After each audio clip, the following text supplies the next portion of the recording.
Prende la vela de la diosa, enciende la vela del dios, traza tu círculo de protección.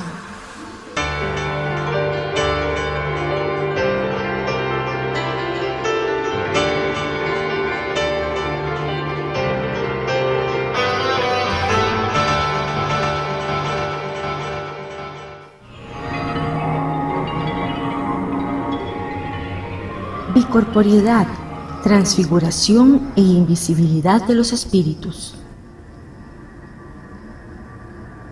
Sabemos que durante el sueño el espíritu recupera parte de su libertad, quiere decir, se aísla del cuerpo, y es en este estado que se tienen muchas ocasiones de observarlo.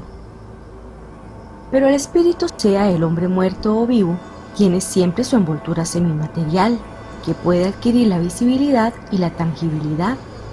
Además, el cuerpo puede vivir mientras que el espíritu está ausente. Podríamos decir que el cuerpo puede vivir con la vida orgánica, que es independiente de la presencia del espíritu. Pero debemos añadir que durante la vida el espíritu nunca está desprendido completamente del cuerpo.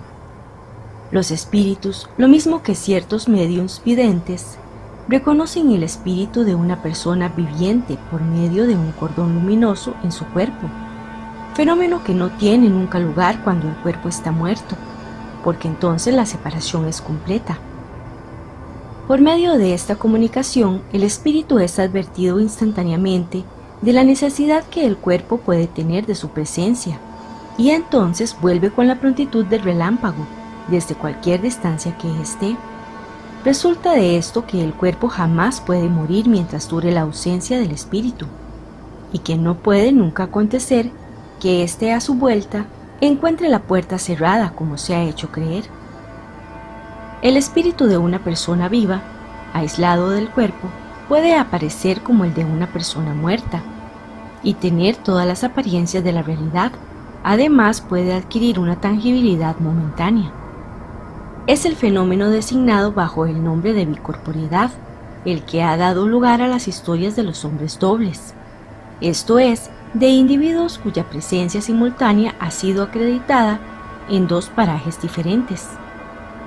El espíritu encarnado, sintiendo venir el sueño, puede desear transportarse a un lugar cualquiera. Su espíritu o su alma abandona entonces su cuerpo seguido de una parte de su perispíritu y de la materia inmunda en un estado vecino a la muerte, porque queda en el cuerpo un lazo que une el perispíritu y el alma a la materia. El cuerpo aparece en este estado en el paraje que se le ha llamado. El espíritu, encontrándose separado de la materia, según su grado de elevación, puede hacerse tangible a la materia.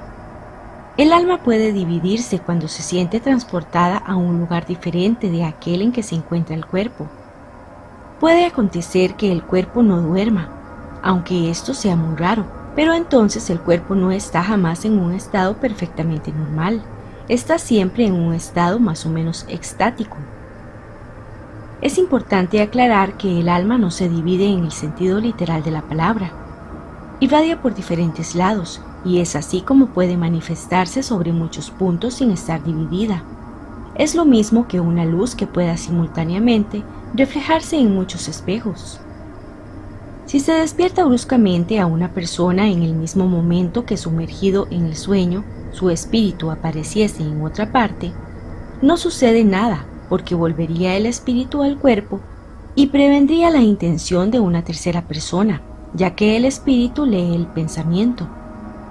El individuo que se muestra simultáneamente en dos parajes diferentes tiene dos cuerpos, pero de estos dos cuerpos solo uno es real, el otro no es más que la apariencia. Se puede decir que el primero tiene la vida orgánica y que el segundo tiene la vida del alma. Al despertar, los dos cuerpos se unen y la vida del alma entra en el cuerpo material. No parece posible, al menos no tenemos nosotros ejemplos, que en el estado de separación los dos cuerpos puedan gozar simultáneamente y al mismo grado de la vida activa e inteligente.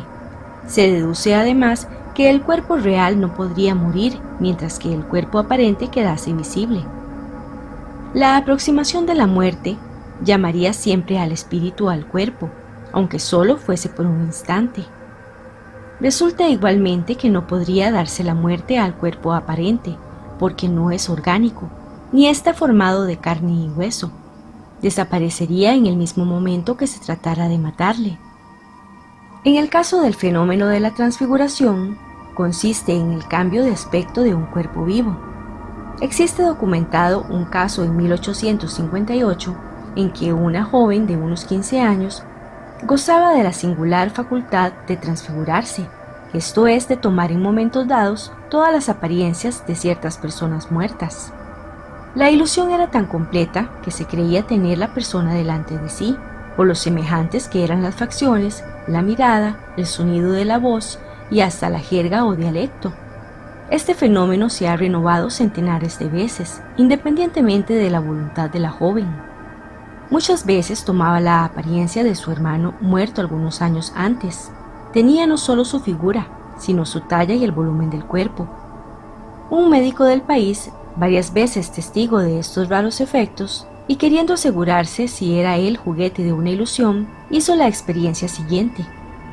Tuvo la idea de pesar a la joven en su estado normal, después en el de la transfiguración, cuando tenía la apariencia de su hermano, de 20 y tantos años, y mucho más corpulento y robusto.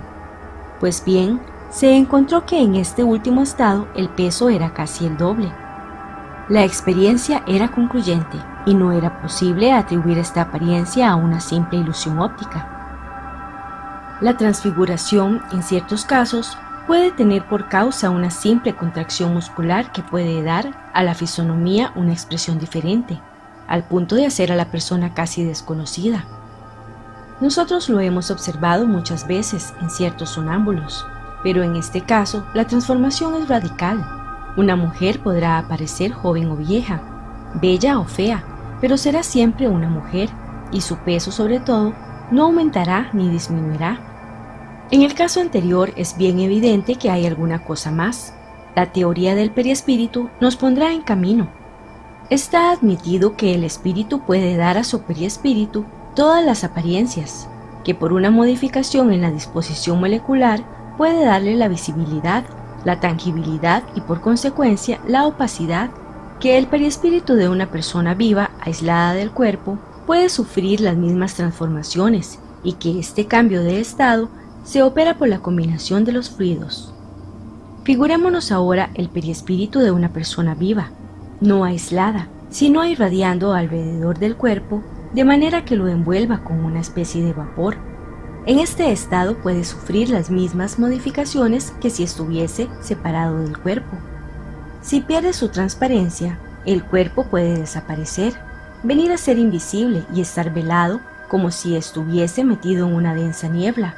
Podrá también cambiar de aspecto, volverse resplandeciente, si tal es la voluntad o el poder del espíritu. Otro espíritu, combinando su propio fluido con el primero, puede sustituirle con su propia apariencia, de tal modo que el cuerpo real desaparezca bajo una envoltura fluídica exterior, cuya apariencia puede variar a gusto del espíritu. Tal parece ser la verdadera causa del extraño y raro fenómeno de la transfiguración. En cuanto a la diferencia del peso, se explica de la misma manera que para los cuerpos inertes. El peso intrínseco del cuerpo no ha variado, porque la cantidad de materia no ha aumentado. Sufre, sí, la influencia de un agente exterior que puede aumentar o disminuir el peso relativo. Es pues probable que si la transfiguración hubiese tenido lugar bajo el aspecto de un niño, el peso hubiera disminuido a proporción. Se concibe que el cuerpo pueda tomar otra apariencia mayor o de la misma dimensión, pero ¿cómo podría tomar la más pequeña, como la de un niño? No decimos que el hecho se haya producido. Hemos querido solo demostrar, refiriéndonos a la teoría del peso específico, que el peso aparente hubiese podido disminuir. En cuanto al fenómeno en sí mismo, no afirmamos ni su posibilidad ni su imposibilidad, pero en el caso en que tuviera lugar, no por esto se negaría el fenómeno. No olvidemos que estamos al principio de la ciencia y que estamos aún lejos de que lo diga todo sobre este punto, como sobre otros muchos. Además, las partes excedentes podían perfectamente hacerse visibles.